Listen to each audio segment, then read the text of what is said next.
আসসালামু আলাইকুম। বিটিভি চট্টগ্রামের সংবাদে সবাইকে স্বাগত জানাচ্ছি আমি শারমিন আক্তার। প্রথমে যাচ্ছি সংবাদ শিরোনামে। টানা ভারী বর্ষণ আর উজানের ঢলে বেড়েছে 7টি নদীর পানি। আগামী 48 ঘন্টায় 9 জেলায় স্বল্প মেয়াদী বন্যার আশঙ্কা।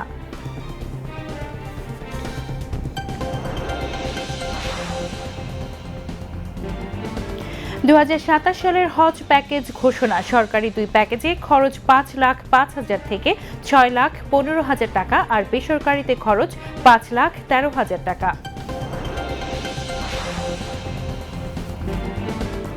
সাইবার বুলিংয়ের ভুক্তভোগীদের সহায়তায় আইনজীবী প্যানেল তৈরি করেছে সরকার। 1 সপ্তাহের মধ্যেই প্রজ্ঞাপন জানালেন অর্থমন্ত্রীর তথ্য উপদেষ্টা।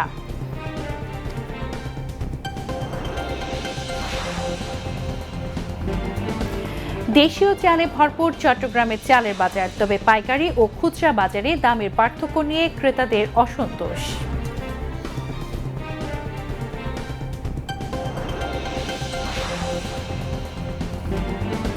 ইরানে যুক্তরাষ্ট্রের হামলা অব্যাহত। পারস্য উপসাগরীয় অঞ্চলে মার্কিন সামরিক স্থাপনায় পাল্টা হামলা তেহরানের।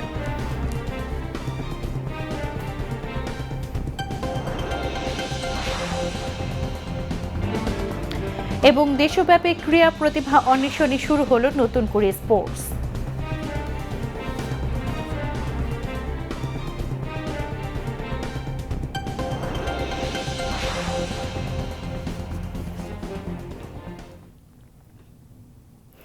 এতক্ষণ সংবাদ শিরোনাম শুনছিলেন, এবারে যাচ্ছি বিস্তারিত সংবাদে। টানা ভারী বৃষ্টি আর উজানির ঢলে দেশের উত্তর পূর্বাঞ্চলীয় কুশিয়ারা, সুরমা, সোমেশ্বরী এবং উত্তরাঞ্চলীয় তিস্তা, ধরলা, দুধকুমার ও উত্তর পশ্চিমাঞ্চলীয় আত্রাই নদীর পানি বৃদ্ধি পাচ্ছে। এর ফলে এসব নদীর পানি বিপদসীমার উপর দিয়ে অতিক্রম করতে পারে। পানি উন্নয়ন বোর্ড বলছে, এসব নদীর পানি বৃদ্ধির ফলে লালমনিরহাট, নীলফামারী, রংপুর, গাইবান্ধা, কুড়িগ্রাম, সিলেট, সুনামগঞ্জ, নেত্রকোনা এবং নওগাঁয় আগামী 24 থেকে 48 ঘন্টায় স্বল্প মেয়াদী বন্যার সৃষ্টি হতে পারে। আরও জানাচ্ছেন সীমা শারমিন। উজানের ঢল এবং দেশের উত্তর ও উত্তর পূর্বাঞ্চলে টানা ভারী বৃষ্টির কারণে দেশের বন্যা পরিস্থিতির দ্রুত অবনতি হচ্ছে।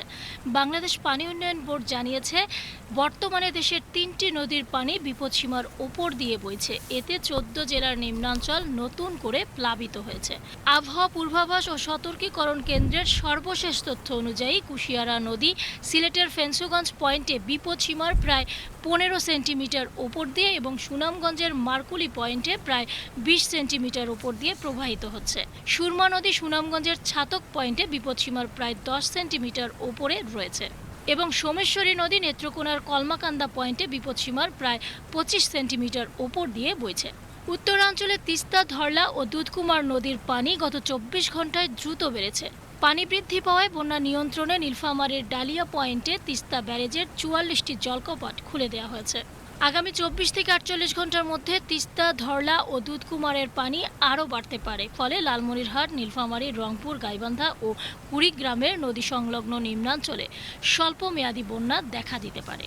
উত্তর পূর্বাঞ্চলে সুরমা নদীর পানি বাড়ছে। কুশিয়ারার পানি কিছুটা কমলেও আগামী 3 দিনের মধ্যে আবার বাড়ার পূর্বাভাস দিয়েছে বন্যা পূর্বাভাস কেন্দ্র। এতে সিলেট ও সুনামগঞ্জের নিম্নাঞ্চলে বন্যা পরিস্থিতির আরও অবনতি হতে পারে। এছাড়া সিলেট ও ময়মনসিংহ বিভাগের সারিগোয়াইন, জাদুকাটা, জিঞ্জিরাম, সোমেশ্বরী, ভুগাই ও কংস নদীর পানিও দ্রুত বাড়ছে। আগামী 24 থেকে 48 ঘন্টার মধ্যে এসব নদীর পানি কয়েকটি পয়েন্টে বিপদসীমা অতিক্রম করতে পারে। ফলে সিলেট, সুনামগঞ্জ, শেরপুর, ময়মনসিংহ ও নেত্রকোনার নদী তীরবর্তী এলাকায় নতুন করে প্লাবনের ঝুঁকি রয়েছে। আবহাওয়া অধিদপ্তর বলছে, রংপুর, রাজশাহী, ময়মনসিংহ ও সিলেট বিভাগে এবং ভারতের আসাম, মেঘালয় ও পশ্চিমবঙ্গের উজানে আগামী কয়েকদিন ভারী থেকে অতি ভারী বৃষ্টি হতে পারে। এর প্রভাবে দেশের অভ্যন্তরীণ নদ নদীর পানি আরও বৃদ্ধি পাবে। এই পরিস্থিতিতে দুর্যোগ ব্যবস্থাপনা ও ত্রাণ মন্ত্রণালয় থেকে জেলা প্রশাসন এবং সেনাবাহিনী, নৌবাহিনী ও বিজিবিকে প্রস্তুত থাকার নির্দেশ দেওয়া হয়েছে। নদী তীরবর্তী এলাকার বাসিন্দাদের নিরাপদ আশ্রয়ে যাওয়ার এবং শিশু ও গবাদি পশুর নিরাপত্তা নিশ্চিত করার অনুরোধ জানানো হয়েছে। সীমা শারমিন, বিটিভি নিউজ।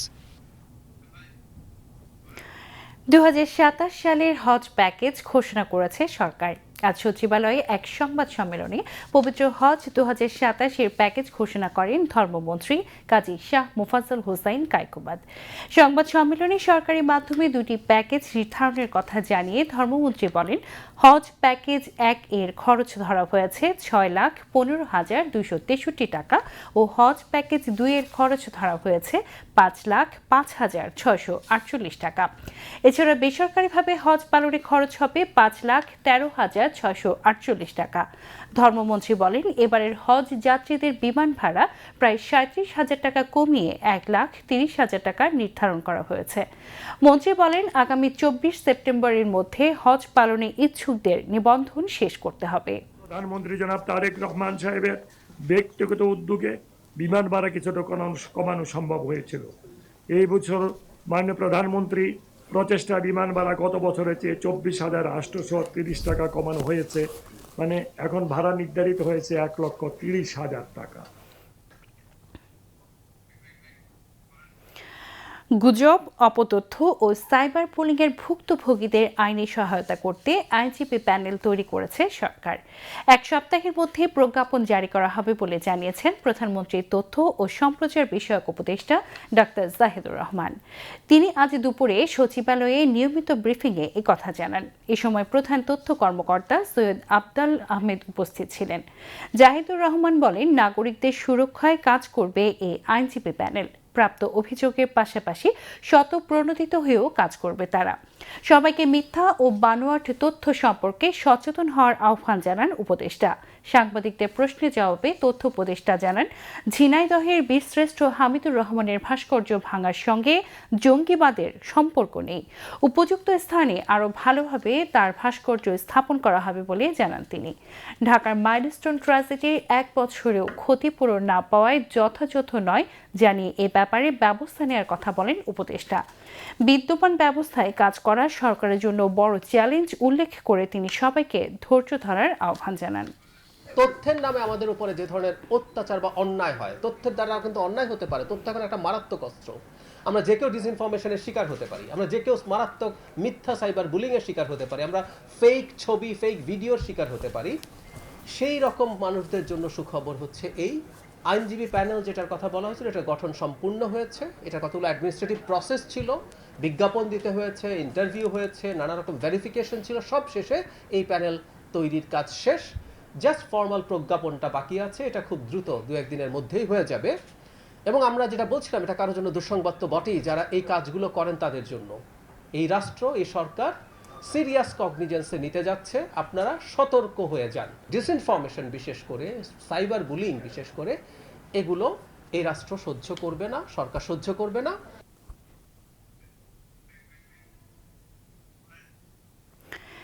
শহীদ রাষ্ট্রপতি জিয়াউর রহমান হত্যা মামলার ৪৫ বছর পর গ্রেফতার সাবেক সেনা কর্মকর্তা মোজাফফর হোসেনকে মানবতাবিরোধী অপরাধের মামলায় গ্রেফতার দেখিয়ে আগামী বৃহস্পতিবার হাজির করার নির্দেশ দিয়েছেন আন্তর্জাতিক অপরাধ ট্রাইব্যুনাল।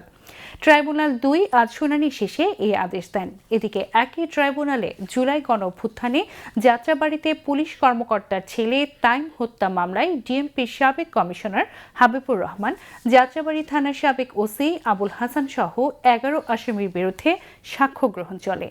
মামলার তদন্ত কর্মকর্তা মোহাম্মদ আলমগীরকে জেরা করেন আসামি পক্ষের আইনজীবীরা।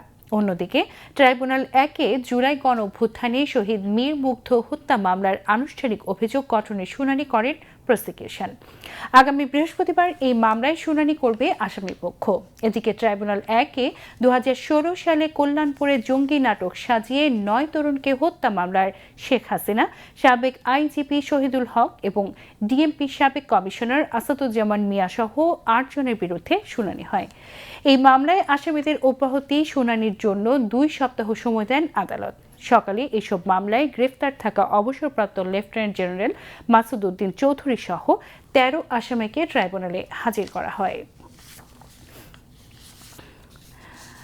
দেশে উৎপাদিত চালে এখন বাজার স্বয়ংসম্পূর্ণ।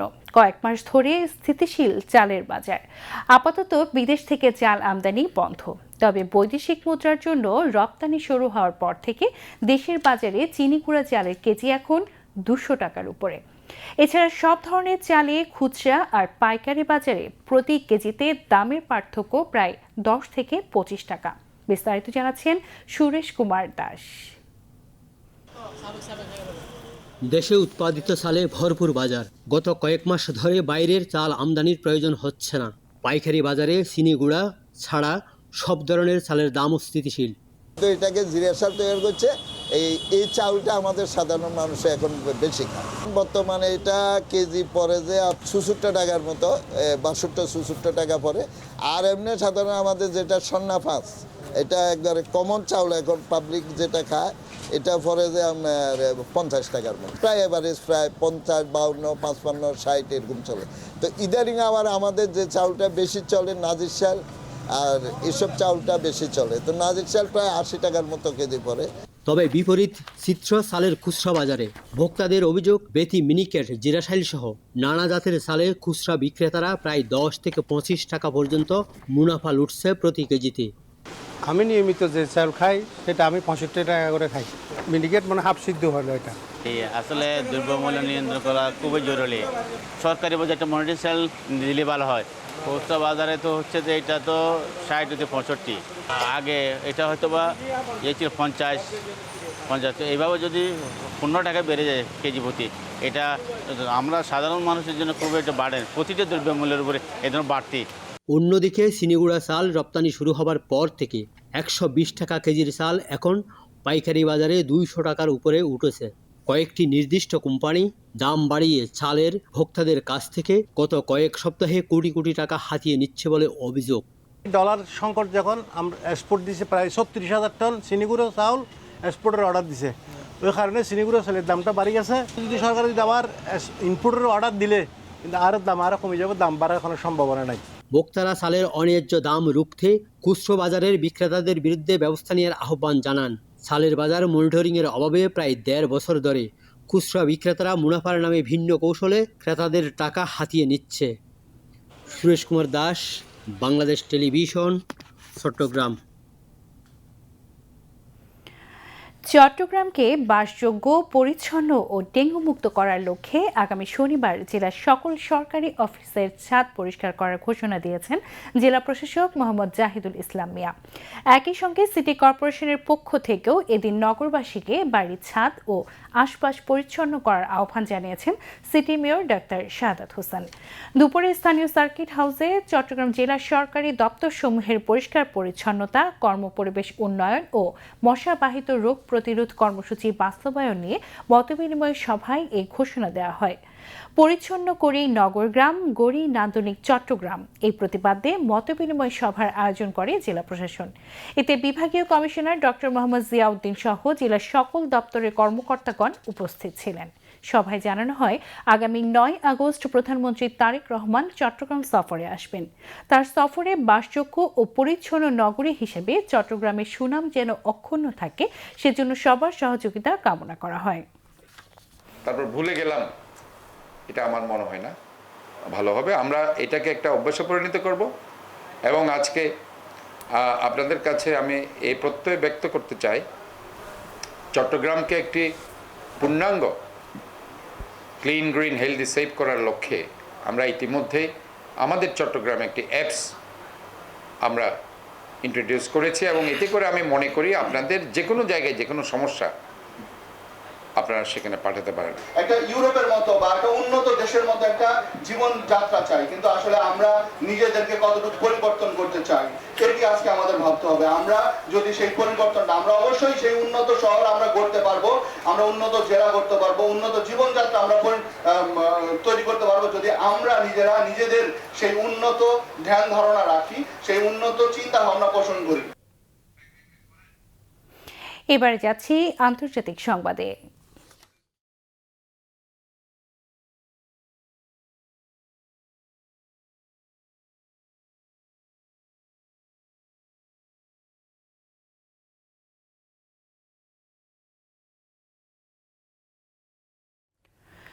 যুদ্ধবিরতির জন্য স্বাক্ষরিত সমঝোতা স্মারক উপেক্ষা করে ইরানে হামলা অব্যাহত রেখেছে যুক্তরাষ্ট্র।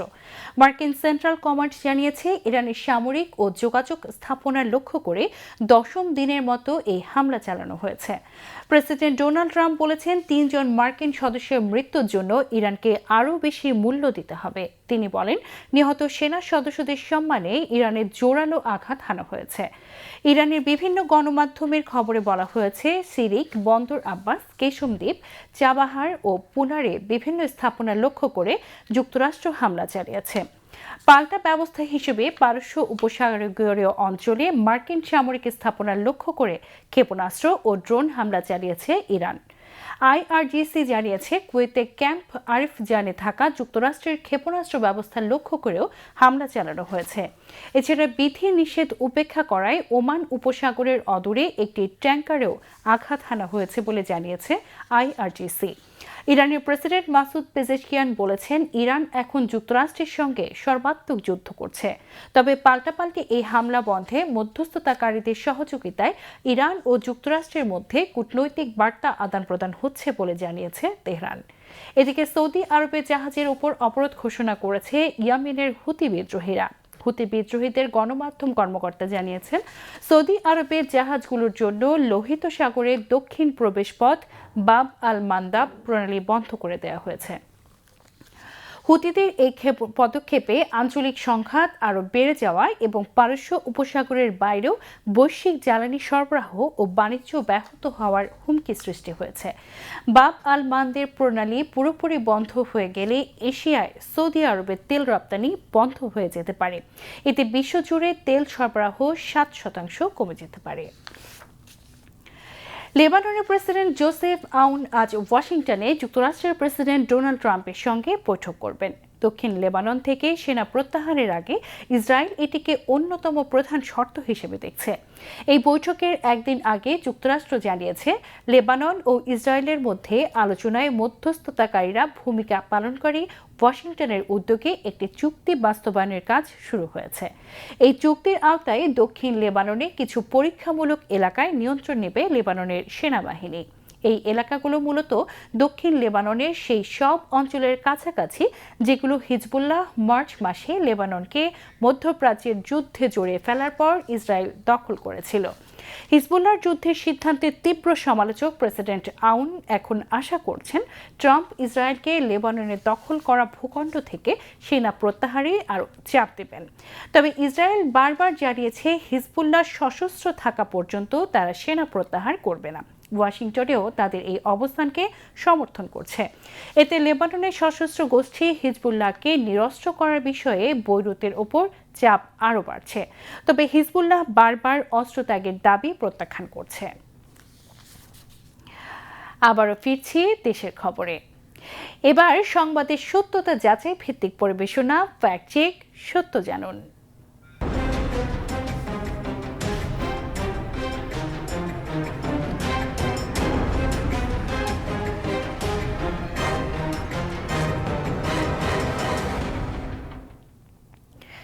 সাম্প্রতিক সময়ে জুলাই শহীদ দিবস পালন নিয়ে সামাজিক যোগাযোগ মাধ্যমে ছড়ানো একটি মিথ্যা দাবির সত্যতা যাচাই করেছে ফ্যাক্ট চেক ও মিডিয়া রিসার্চিং বাংলা ফ্যাক্ট। প্রতিষ্ঠানটি জানিয়েছে, পাকিস্তান সরকার নয়, বরং দেশটিতে অবস্থিত বাংলাদেশের দূতাবাস দিবসটি পালন করেছে। পাকিস্তান সরকারিভাবে জুলাই শহীদ দিবস পালন করেছে বলে মিথ্যাচার করেছে কার্যক্রম নিষিদ্ধ ঘোষিত আওয়ামী লীগ অ্যাক্টিভিস্ট আশরাফুল আলম। শামসুন নাহার বিনুর প্রতিবেদন।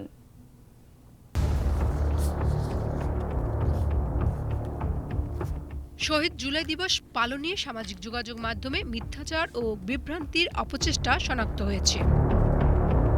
ফ্যাক্ট চেক ও media research team Bangla fact জানায়, পাকিস্তানে সরকারিভাবে জুলাই শহীদ দিবস পালন করা হয়েছে বলে কার্যক্রম নিষিদ্ধ ঘোষিত আওয়ামী অ্যাক্টিভিস্ট আশরাফুল আলম খোকনের মিথ্যাচার শনাক্ত করা হয়েছে। অনুসন্ধানে জানা যায়, পাকিস্তানে সরকারিভাবে জুলাই শহীদ দিবস পালন করা হয়নি, বরং দেশটিতে অবস্থিত বাংলাদেশ দূতাবাসে দিবসটি পালন করা হয়েছে। ফ্যাক্ট চেকিং প্রতিষ্ঠানগুলো বলছে, 24-এর গণ অভ্যুত্থান পরবর্তী সময়ে দেশ ও প্রবাস থেকে পরিচালিত বিভিন্ন সামাজিক যোগাযোগ মাধ্যম অ্যাকাউন্ট এবং কিছু ফেসবুক পেজ থেকে বাংলাদেশকে ঘিরে নানা ভুয়া তথ্য ছড়ানোর প্রবণতা বেড়েছে। এসব অপতথ্য বিশেষ করে বিগত অন্তর্বর্তী সরকার ২৪-এর আন্দোলনে অংশ নেওয়া দল ও সংগঠনকে লক্ষ্য করে ছড়ানো হয়। পাশাপাশি সাম্প্রতিক নানা বিষয়ে বিএনপি ও বিএনপি সরকারের বিরুদ্ধে গুজব, মিথ্যা তথ্য ছড়িয়ে বিভ্রান্তি সৃষ্টির অপচেষ্টা শনাক্ত করা হয়েছে। Shamsun Nahar Binu, BTV news.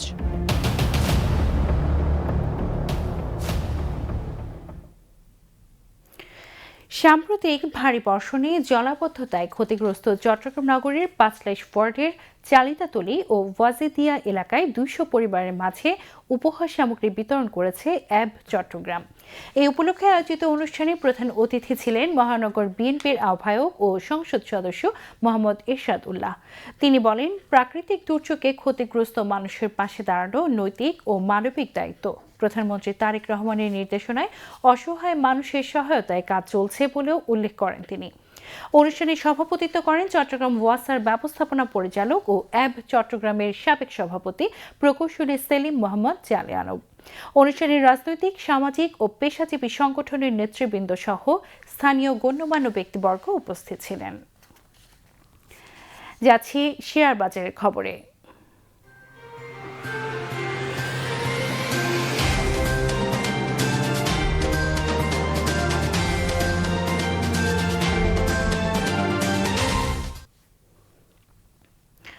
দুদিন মন্দার পর চট্টগ্রাম স্টক এক্সচেঞ্জে চাঙা ভাব ফিরে এসেছে।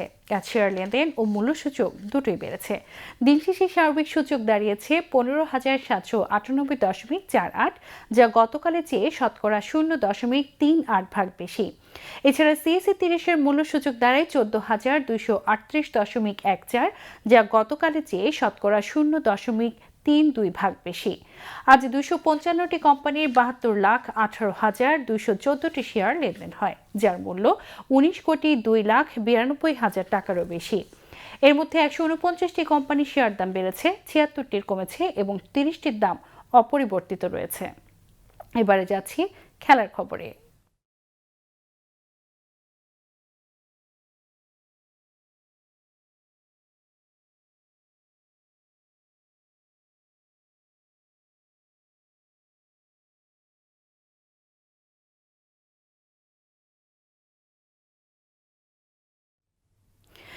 ক্রিয়া হলে পেশা, পরিবার পাবে ভরসা।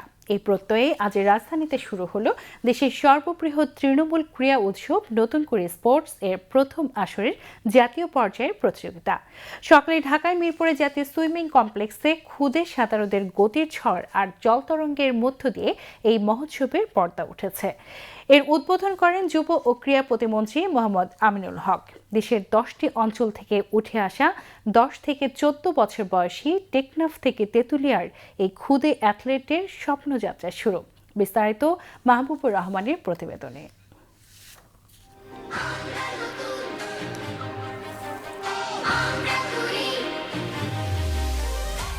দেশের ক্রীড়াঙ্গনে নতুন সূর্যোদয়। তৃণমূল পর্যায় থেকে সুপ্ত প্রতিভা বিকাশের লক্ষ্যে শুরু হলো নতুন করে স্পোর্টসের প্রথম আসরের জাতীয় পর্যায়ের চূড়ান্ত লড়াই। যুব ক্রীড়া মন্ত্রণালয়ের নির্দেশনা এবং ক্রীড়া পরিদপ্তরের ব্যবস্থাপনায় মঙ্গলবার সকালে রাজধানীর মিরপুর সুইমিং কমপ্লেক্সে সাঁতার প্রতিযোগিতার মধ্য দিয়ে পর্দা উঠে এই চূড়ান্ত আসরে। দেশব্যাপী ব্যাপক সাড়া জাগানো এই ক্রীড়া উৎসবের জাতীয় পর্যায়ের উদ্বোধন করেন যুব ক্রীড়া প্রতিমন্ত্রী আমিনুল হক। উদ্বোধনী অনুষ্ঠানে যুব ক্রীড়া মন্ত্রণালয় এবং ক্রীড়া পরিদপ্তরের ঊর্ধ্বতন কর্মকর্তারা উপস্থিত ছিলেন। এ সময় প্রতিমন্ত্রী আমিনুল হক তৃণমূলের প্রতিভাদের সঠিক পরিচর্যার উপর জোর দেন। আমরা সেই খেলোয়াড়দেরকে প্রতিষ্ঠিত করতে চাই যারা ভবিষ্যতে বাংলাদেশের ফ্ল্যাগকে বিশ্ব মানচিত্রে উপস্থাপন করবে। তো সেই ক্ষেত্রে আমাদের বিকেএসপি সার্বিকভাবে সহযোগিতা করছে। আমাদের স্থানীয় পর্যায়ে যারা বিভিন্ন ইভেন্টের ফুটবলের কোচ, ক্রিকেটের কোচ, সাঁতারের যারা কোচ রয়েছেন, প্রত্যেকটি ইভেন্টেরই কোচরা কিন্তু সেই খেলোয়াড়দেরকে বাছাই করছে। তাদেরকে বাছাই করার মাধ্যমে আমরা বিকেএসপিতে তাদেরকে ভর্তি করার সুযোগ করে দিব এবং সেই বিকেএসপিতে তার পড়াশোনা, খেলাধুলা, সে যতদিন নিজেদেরকে প্রতিষ্ঠিত করতে না পারে ততদিন আমাদের এই সহযোগিতা। প্রতিমন্ত্রী বলেন, শুধু পড়ালেখা নয়, নতুন প্রজন্মকে যোগ্য নাগরিক ও পেশাদার ক্রীড়াবিদ হিসেবে গড়ে তুলতে সরকার বদ্ধপরিকর। এই লক্ষ্যেই আগামী বছর 4র্থ শ্রেণী থেকেই নতুন শিক্ষাক্রমের অংশ হিসেবে সাঁতার সহ 8টি খেলাধুলাকে বাধ্যতামূলক করা হচ্ছে। আমাদের 8টির সাথে আরো 2টি ইভেন্ট বাড়ছে, সেটি হচ্ছে একটি ভলিবল আর একটি হচ্ছে টেবিল টেনিস। তো এই 10টি ইভেন্ট নিয়ে ইনশাল্লাহ দ্বিতীয় আসর শুরু হবে। আমরা পর্যায়ক্রমে আরো অন্যান্য স্পোর্টস যেগুলোতে আমাদের সাবকন্টিনেন্টে কিংবা আমাদের এশিয়ান গেমস কিংবা অলিম্পিকের মতো আসরে যেগুলোতে আমাদের পদক পাওয়ার সম্ভাবনা বেশি রয়েছে, সেই ইভেন্টগুলোকে আমরা প্রথমত ইন্ট্রোডিউস করতে চাই। পর্যায়ক্রমে আমাদের এই নতুন করে স্পোর্টসে আরো অন্যান্য ইভেন্টগুলো ইনশাল্লাহ আমরা সংযোজন করব। জেলা বিভাগীয় পর্যায়ের গণ্ডি পেরিয়ে আসা দেশসেরা খুদে সাঁতারুরা এই চূড়ান্ত পর্বে অংশ নিচ্ছে। খেলাধুলার প্রসারে সরকারের দীর্ঘমেয়াদী পরিকল্পনার কথা তুলে ধরেন প্রতিমন্ত্রী। আমাদের কিন্তু নতুন করে স্পোর্টসে যারা অংশগ্রহণ করছে প্রত্যেকটি জেলা থেকে, ইউনিয়ন থেকে, তারাই কিন্তু সেখানে তারা অংশগ্রহণ করবে, তারা সাঁতার শিখবে, তারা সাঁতার কাটবে এবং তাদের ভিতর থেকে আমরা জাতীয় পর্যায়ে ভালো সাঁতারু আমরা গ্রহণ করতে চাই, যারা বাংলাদেশের পতাকা তারা বিশ্ব মানচিত্রে উপস্থাপন করবে। সেপ্টেম্বরে বাংলাদেশ সফরে আসছে ভারতীয় ক্রিকেট দল। এই বিষয়ে যুব ক্রীড়া প্রতিমন্ত্রী বলেন, স্পোর্টস ডিপ্লোমেসির মাধ্যমে বর্তমান সরকার সকল দেশের সাথে বন্ধুত্বপূর্ণ সম্পর্ক আরো সুদৃঢ় করতে চায়। বর্তমান সরকার স্পোর্টস ডিপ্লোমেসিকে সর্বোচ্চ গুরুত্ব দিচ্ছে। আর ক্রিকেট যেহেতু আমাদের একটি মর্যাদার জায়গা, ক্রিকেট যেহেতু আমাদের বিশ্ব ক্রিকেটে আমাদের অত্যন্ত সুদৃঢ় একটি অবস্থান রয়েছে, সেই ক্ষেত্রে বিগত সময়ের একটি ঘটনাকে কেন্দ্র করে, বিশ্বকাপ ক্রিকেটকে কেন্দ্র করে যে একটি টানাপোড়েন হয়েছে, ইতিমধ্যে আমি নিজেই আমাদের যে ইন্ডিয়ান অ্যাম্বাসিতে আমি কথা বলেছি, তারাও আমাদের সাথে কথা বলেছে। তারা সবাই ওয়েট করছে যে সেপ্টেম্বরে ভারত বাংলাদেশে আসবে, আসার পরে বিগত সময় যে ছোট্ট একটি যে ঘটনাকে কেন্দ্র করে যেই একটি টানাপোড়েন হয়েছিল, আমি মনে করি সেটাকে কাটিয়ে উঠে পার্শ্ববর্তী সকল দেশের সাথে আমাদের যে স্পোর্টস ডিপ্লোমেসি, আমাদের যে যোগাযোগ চলাচল সবকিছুই খুব স্বাভাবিকভাবেই সেটা চলমান থাকবে। নতুন করে স্পোর্টসে 10 থেকে 14 বছর বয়সী খুদে অ্যাথলেটরা ফুটবল, ক্রিকেট, কাবাডি, দাবা ও ব্যাডমিন্টন সহ মোট 8টি ডিসিপ্লিনে নিজেদের শ্রেষ্ঠত্ব প্রমাণে লড়ছে। দেশের 10টি অঞ্চলের আঞ্চলিক বাধা পেরিয়ে আসা দেশসেরাই খুদে তারকারা রাজধানীর ঢাকার 6টি ভেন্যুতে মেতে উঠেছে শ্রেষ্ঠত্বের লড়াই। আগামী 27 জুলাই আর্মি স্টেডিয়ামে প্রতিযোগিতার সমাপনী দিনে উপস্থিত থেকে বিজয়ীদের হাতে পুরস্কার তুলে দেবার কথা রয়েছে প্রধানমন্ত্রী তারেক রহমানের। Mahbubur Rahman Khokon, BTV news. Football বিশ্বকাপ জয়ের উচ্ছ্বাস নিয়ে দেশে ফিরেছে স্পেন জাতীয় ফুটবল দল। আর্জেন্টিনাকে হারিয়ে শিরোপা জয়ের পর সোমবার সকালে ট্রফি হাতে মাদ্রিদে পা রাখেন রদ্রি, লামিনে ইয়ামালরা। বিমানবন্দর থেকে শুরু হয় উদযাপন, এরপর রাজধানী জুড়ে তাদের জন্য রাখা হয় একাধিক সংবর্ধনা। মাদ্রিদে পৌঁছার পর তারা নির্ধারিত বাসে করে লাস রোসাসে রওনা হয়। সেখানে শুরু হয় আনুষ্ঠানিক বিজয় উদযাপন। স্প্যানিশ ফুটবল ফেডারেশন তাদের জন্য আয়োজন করে রাজকীয় সংবর্ধনা। এবারে যাচ্ছি আবহাওয়ার খবরে।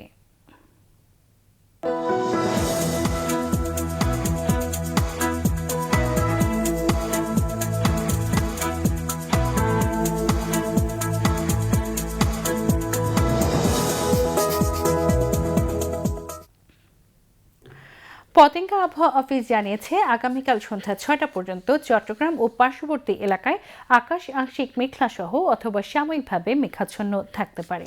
সেই সাথে অস্থায়ীভাবে অনেক জায়গায় দমকা বা ঝোড়ো হওয়া সহ হালকা থেকে মাঝারি ধরনের এবং কোথাও কোথাও মাঝারি ধরনের ভারী থেকে অতি ভারী বৃষ্টি অথবা বজ্রসহ বৃষ্টিপাতের সম্ভাবনা রয়েছে।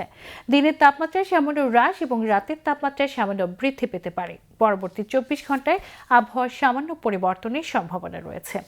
নগরীতে আজ সর্বোচ্চ তাপমাত্রা ছিল 33.1 ডিগ্রি সেলসিয়াস, যা স্বাভাবিকের চেয়ে 2.2 ডিগ্রি বেশি, এবং সর্বনিম্ন তাপমাত্রা ছিল 26.1 ডিগ্রি সেলসিয়াস, যা স্বাভাবিকের চেয়ে 1 ডিগ্রি বেশি।